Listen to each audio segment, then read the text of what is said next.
बैसाखी यूं तो नई फसल के काटने का त्योहार है, लेकिन एक बैसाखी ऐसी भी गुजरी है जिस दिन मानवता के इतिहास में दो काम एक साथ हुए, फसल की कटाई भी और फसल की बुआई भी।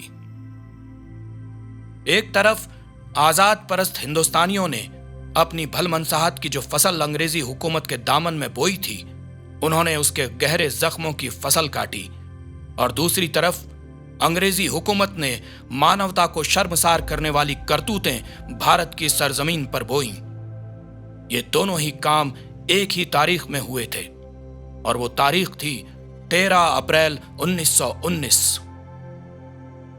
1857 की क्रांति ने ईस्ट इंडिया कंपनी का राज खत्म कर दिया और उसकी हथियाई हुई रियासतें ब्रिटिश पार्लियामेंट के अधीन आ गईं, और वहां कायम हुआ ब्रिटिश राज, जिसको इंडियन एक्ट 1858 से शासित किया गया, जिसमें भारतीयों की भूमिका केवल शासित होने भर की थी, उनको कोई राजनीतिक अधिकार नहीं प्राप्त थे।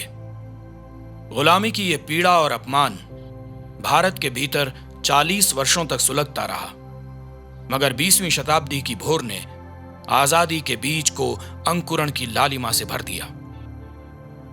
विश्व पटल पर साम्राज्यवादी ताकतें आमने सामने खड़ी हो चली थी। विश्व युद्ध की आहट 10 दिशाओं से आ रही थी। ब्रिटिश राजशक्ति को और अधिक फौजियों की आवश्यकता थी, जिसके लिए उन्होंने भारतीयों की ओर देखा। भारतीयों को यह आश्वासन दिया गया कि युद्ध के बाद उन्हें सत्ता में कुछ भागीदारी दे दी जाएगी। भारतीय सैनिक बड़ी संख्या में लड़े और शहीद हुए। युद्ध किसी ने भी जीता हो, लेकिन भारतीयों को केवल शहादत हासिल हुई।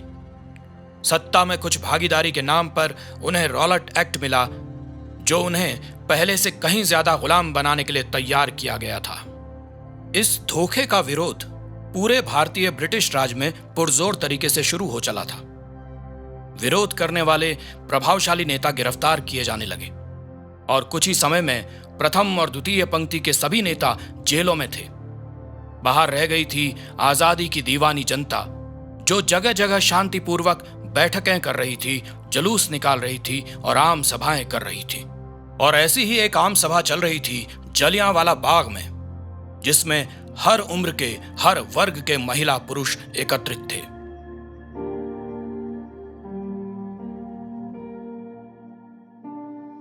हमारे बच्चों ने अंग्रेजों को युद्ध में, जिसे ये द ग्रेट वॉर कहते हैं, बहुत बड़ी मदद की।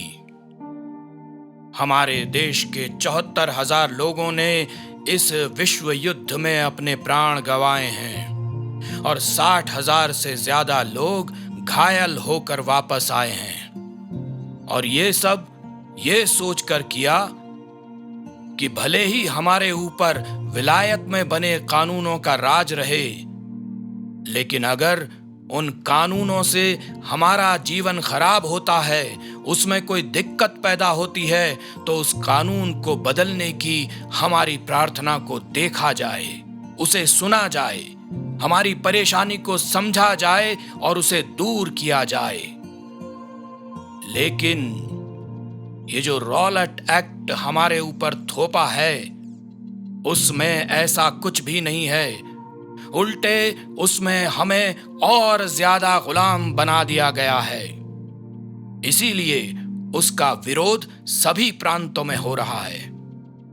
उत्तर भारत हो, चाहे बंगाल हो, मद्रास हो, चाहे बंबई हो, या फिर हमारा पंजाब हो, हम सब इसका विरोध कर रहे हैं। हम इन विश्व विजेताओं से कोई जंग नहीं चाहते। हम तो बस इनका वादा इनको याद दिला रहे हैं, जो इन्होंने युद्ध से पहले हमसे किया था। इन्होंने हमारे सारे नेताओं को गिरफ्तार करके जेलों में डाल दिया है, और हम यहां पर इकट्ठा होकर अपना मौन समर्थन अपने नेताओं को दिखाना चाहते हैं। लोग बड़े ध्यान से वक्ताओं की बातें सुन रहे थे, इसलिए वो यमदूतों के आने की आहट नहीं सुन सके। एक दूसरे को बैसाखी की बधाई देते लोग आपस में मामलात को समझते समझाते लोग, खेल कूद करते बच्चे, हंसता खेलता खिलखिलाता बचपन, कुएं से पानी निकालकर प्यास बुझाते थकान मिटाते लोग, कहीं एक दूसरे में अपनी हीर अपना रांझा खोजती आंखें, शर्माती लजाती सकुचाती आंखें, कहीं मन में ब्याहता जिंदगी के सपने सजाती आंखें, अच्छी फसल को बेचकर टूटे छप्पर को पक्की छत करने के सपने, बच्चों को कहीं अच्छी पोशाकें, अच्छी परवरिश देने की उम्मीदें, बूढ़ी मां के पैबंदी आंचल को मोतियों से भर देने की ख्वाहिशें, पोते की चहल कदमी देखकर अपनी मुफलिसी को मुंह चिढ़ाते बूढ़े हाथ, बूढ़ी सास की उम्मीदों को थोड़ा संवारती बनाती, सूनी मांग का बोझ उठाती, मुस्कुराकर दोहरी जिम्मेदारी संभालती सूनी कलाइयां। सभी कुछ तो था उस बाग में, इस किनारे से उस किनारे तक जिंदगी की हर महक बिखरी थी, हर रंग सजा था। चारों तरफ ऊंची ऊंची दीवारों से घिरे इस बाग में आने जाने के लिए केवल एक ही दरवाजा था और किसी का भी ध्यान उस तरफ नहीं गया। वो तो बस जिंदगी से थोड़ा वक्त निकालकर भविष्य की उम्मीद को संवारने के लिए यहां आए थे। मगर तभी धमाके के साथ कुएं की मुंडेर पर नन्ही हथेलियों को अंजलि बनाकर पानी पीती नन्ही सी मासूम जान के सिर के परखच्चे हवा में उड़ गए। उससे पहले कि उसके सामने खड़ी मां को कुछ समझ आता, कुछ और धमाकों ने उसकी पसलियों में भी पिघला लोहा उतार दिया। वो मुंडेर पर बेजान होकर गिर गई। ये वो पहली कुछ कालिखें थीं जो पश्चिम के विधाताओं ने अपनी सभ्यता के ताजमहल पर पोत दी थी। मगर अभी सभ्यता के पूरे ताजमहल को काला करना बाकी था। धमाके शुरू हो गए और मंच पर बोलने वाली आवाज हलक में ही अटक कर रह गई। लोग बिना सोचे समझे ही जान बचाने के लिए दरवाजे की तरफ दौड़े, लेकिन वो नहीं जानते थे कि मौत का खौलता सैलाब ज्वालामुखी बनकर वहां पर खड़ा है। फिरंगी फौज के सिपाही कतार दर कतार गोलियां चलाकर लाशें बिछाने आए थे। मौत एकदम से नहीं आ रही थी। पहली कतार की बंदूकें खाली होती तो वो हटकर गोली भरने के लिए पीछे चली जाती और उनकी जगह भरी हुई बंदूकों की दूसरी कतार आ जाती। फिर कुछ धमाके हवा में तैरते, लहू के कुछ गर्म फव्वारे जमीन पर फैलते, जिंदगी की रुखसती और मौत की स्याह चादर। फिर कतार का बदलना और नई कतार का सामने आना, धमाके और लाशें। लोग ये नहीं समझ पा रहे थे कि किस तरफ जाएं, क्या करें। कुछ लोगों ने दीवार को फांदने की कोशिश की। दीवार ऊंची थी, लेकिन उस दीवार को एक दूसरे के कंधे पर उठकर छोटा किया जा सकता था। कुछ मजबूत कंधों ने खड़े होकर दीवार की ऊंचाई को आधा कर दिया। कुछ नीचे बैठकर सीढ़ी बन गए। लोगों को निकालने की कवायद कामयाब होती दिखने लगी। पहले कुछ लोग ऊपर की तरफ चढ़े भी, लेकिन तब तक देर हो चुकी थी। किसी भी समय नई कतार के धमाके शुरू हो सकते थे और वही हुआ। धमाकों के साथ लोहे की बौछार शुरू हो गई। पहले 5 लोग जिंदगी की उम्मीद लेकर ऊपर चढ़ चुके थे, वो लाश की शक्ल में नीचे मैदान में आ गिरे। अब तक लोग मैदान में इधर उधर भाग रहे थे और सैनिकों को भागते लक्ष्य पर निशाना लगाना कठिन हो रहा था। मगर दीवार फांदकर भागने की कवायद ने उनका काम आसान कर दिया। सारी बंदूकें उस तरफ घुमा दी गईं। एक भी गोली बर्बाद न करने की हिदायत के साथ गोली दागने का हुक्म दिया गया।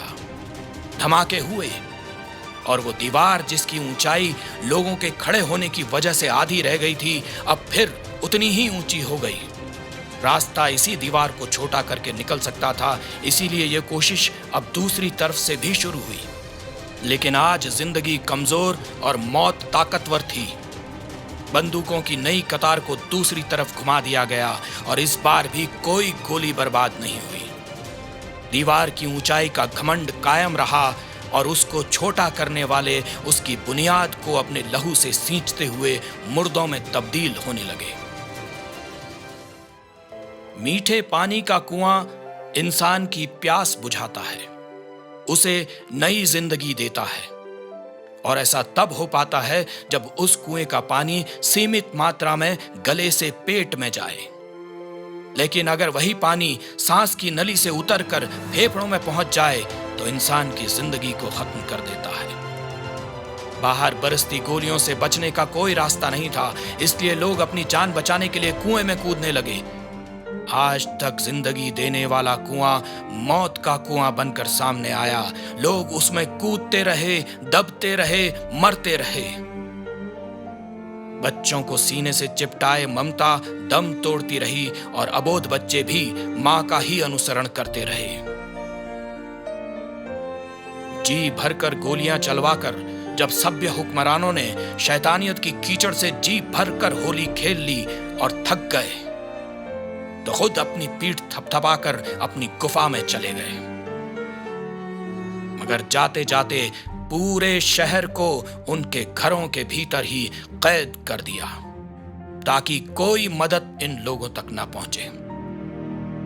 कहने सुनने में अच्छा नहीं लगता कि खुशकिस्मत थे वो लोग जो उन गोलियों से तुरंत मर गए, लेकिन यह सच है, क्योंकि जो लोग घायल थे, गोलियों के जख्म खाए जिंदा थे, उन्हें जिंदा रहकर ही और ज्यादा बड़ा नरक भोगना था।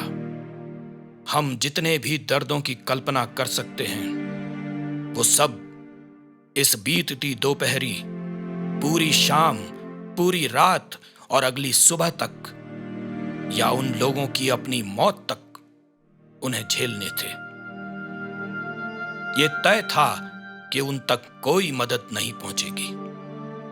गिद्ध, कौवे, सियार, कुत्ते सब उनकी आंखों के सामने उनके अपने और अपनों के जिस्मों को नोचने वाले थे, और वो इतने बेबस कि प्रतिकार में पुकार भी नहीं सकते थे, और अगर पुकार भी लेते तो भी पानी की एक बूंद तक उनको नहीं मिलने वाली थी। हमदर्दी का कोई सहारा न मिलने वाला था, जख्मों पर कोई मरहम नहीं था। उनका कसूर बस इतना था कि वो बैसाखी वाले दिन रॉलेट एक्ट के विरुद्ध राजनीतिक आंदोलन कर रहे थे, अपने गिरफ्तार नेताओं का समर्थन जताने और इस काले कानून को लागू न करने की प्रार्थना करने के लिए जुटे थे। पूरे संसार को अपनी श्रेष्ठता और सभ्यता का पाठ पढ़ाने वाले समाज के एक व्यक्ति ने आज पूरे विश्व के सामने अपनी बर्बरता की बेशर्म और अश्लील नुमाइश की थी। आजादी की जंग में इतनी बड़ी दरिंदगी की और कोई मिसाल नहीं मिलती। उस रात शहर में शोर नहीं था, फिर भी कोई सोया नहीं था। सैलाब था दिलों में अश्कों का, फिर भी कोई रोया नहीं था। मौत की बाढ़ में कटते किनारे कौन बचाता है उनको, रेत सरीखी घुलती वफाएं कौन निभाता है उनको। जाना होता है, जाना ही था, लेकिन ऐसे जाता है कौन। खामोशी होती है, होनी ही थी, पर शब्द क्यों रह गए थे मौन। बीत गए बरसों, छूट गई दूर वो बैसाखी, लेकिन फिर भी रह रहकर टीस उठाती वो बैसाखी। उस रोज चले गए जो यूं ही, क्या आजाद फिजा में आए होंगे। आजादी के इस संगम में वो भी क्या नहाए होंगे। रेशा रेशा गौर से देखो, लहराता है परचम ये जो। उनका लहू, उनके आंसू क्या इसमें उभर आए होंगे। हम जो उनकी यादों को जरा पिरो कर लाए हैं, भूल ना उनको तुम जाना, बस इतना कहने आए हैं। आजादी अनमोल है अपनी, फिर भी कीमत चुकाई है। कतरा कतरा रेशा रेशा जला है बरसों, तब ये रोशनी आई है। हर तीज में, त्योहार में तिरंगा तुम उठा लेना। कुर्बानी की इस गाथा को मुक्त कंठ से गा लेना। यही भाव श्रद्धा के होंगे, यही सदा बरसा लेना। चाहे वक्त कितना भी गुजरे, इनको मत बिसरा देना। चाहे वक्त कितना भी गुजरे, इनको मत बिसरा देना। चाहे वक्त कितना भी गुजरे, इनको मत बिसरा देना।